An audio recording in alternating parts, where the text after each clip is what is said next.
Alors voilà, passons à l'action et essayons d'amener le pion à dame sans l'aider de son roi, en le faisant simplement filer, en tentant de le faire courir jusqu'à la case de promotion.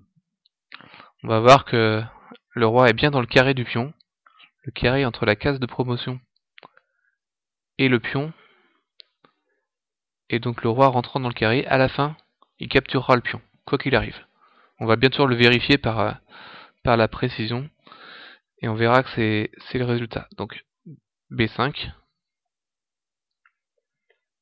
Donc la seule option maintenant, ça va être de venir vers la gauche pour essayer de manger le pion, bien sûr.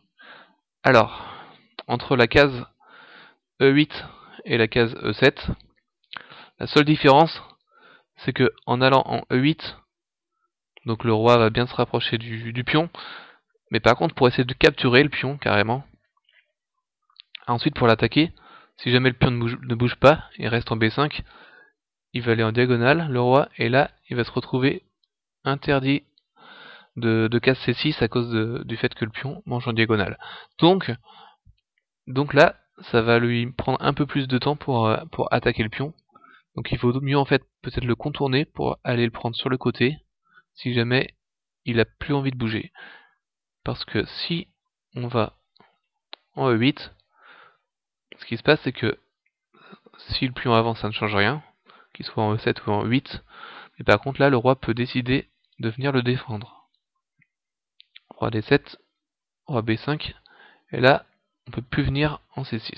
Donc roi C7, roi B4, et en tout cas on ne pourra pas manger le pion.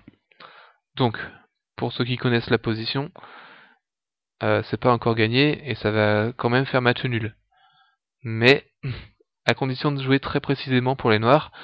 Donc quand on est ici, le plus simple, c'est de jouer roi E7, et là on est sûr que le roi ne pourra plus intervenir.